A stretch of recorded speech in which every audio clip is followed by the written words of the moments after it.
ಚರ್ಚೆ ಆಗ್ತಿರ್ತಕ್ಕಂಥದ್ದು ಕೆಪಿಸಿಸಿ ಅಧ್ಯಕ್ಷರ ಹುದ್ದೆ ಬಹಳ ಚರ್ಚೆ ಆಗ್ತಿರ್ತಕ್ಕಂಥದ್ದು ಸರ್. ಈಗ ನನ್ನ ಬಾಯಿ ಸೇರಿ ಬೀಗ ಹಾಕಬೇಕು ಅಂತ ಡೆಲ್ಲಿ ಖರ್ಗೆ ಅವರು ಹೇಳಿದ್ದಾರೆ. ಈಗ ಜಸ್ಟ್ ಹೇಳಿದಾರ ಖರ್ಗೆ ಅವರು ಹೇಳಿದ್ದಾರೆ, ಯಾರು ಕೂಡ ಮಾತಾಡಬೇಡಿ. ಬಗ್ಗೆ ಮಾತನಾಡ್ತಾರೆ, ನಮ್ಮ ನಾಯಕರು ಸಿದ್ದರಾಮಯ್ಯ ಅಂತ ಹೇಳ್ತಾರೆ, ಕೆಪಿಸಿಸಿ ಅಧ್ಯಕ್ಷ ಸ್ಥಾನ ಬದಲಾಗಬೇಕಂತ ಹೇಳ್ತಾರೆ ಸರ್. ನೋಡಿ, ನೀವು ಏನೇನೋ ಹೇಳೋದಕ್ಕೆ ನಾನು ಉತ್ತರ ಕೊಡೋಕ್ಕೆ ನಾನು ತಯಾರಿಲ್ಲ.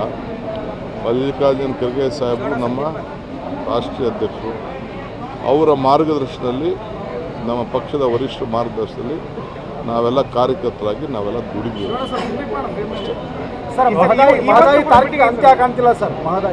ನೋಡಿ, ನಾನು ಎಚ್ ಕೆ ಪಾಟೀಲ್ ಈಗ ತಾನೇ ಅದನ್ನು ಅರ್ಧ ಗಂಟೆ ಚರ್ಚೆ ಮಾಡಿದ್ದೀವಿ.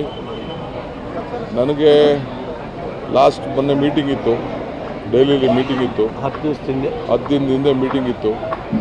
ಪ್ರೈಮ್ ಮಿನಿಸ್ಟ್ರನ್ನು ಭೇಟಿ ಮಾಡಿದಾಗ ನಾನು ಮಿನಿಸ್ಟ್ರಿಗೆ ಇವ್ರಿಗೆ ಯಾದವ್ ಅವ್ರಿಗೆ ತಿಳಿಸಿದ್ದೀನಿ ಅಂತ ಪ್ರೈಮ್ ಮಿನಿಸ್ಟರ್ ಹೇಳಿದರು.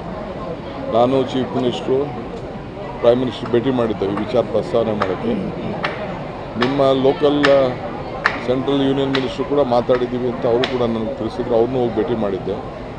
ಬಟ್ ಲಾಸ್ಟ್ ಮೀಟಿಂಗಲ್ಲಿ ತೆಗೆದುಕೊಂಡು ತೀರ್ಮಾನ ಮಾಡ್ತಾರೆ ಅಂತ ನಾವು ಭಾವಿಸಿದ್ದೆ, ಅದಾಗಿಲ್ಲ. ಮತ್ತು ಈಗ ಪಾರ್ಲಿಮೆಂಟ್ ನಡೆಯುವಂಥ ಸಂದರ್ಭದಲ್ಲಿ ಹೋಗಿ ನಾವು ಭೇಟಿ ಮಾಡಿ ಅದ್ರ ಮೇಲೆ ಪ್ರಚಾರ ಬಿಲ್ಡಪ್ ಮಾಡ್ತೀವಿ.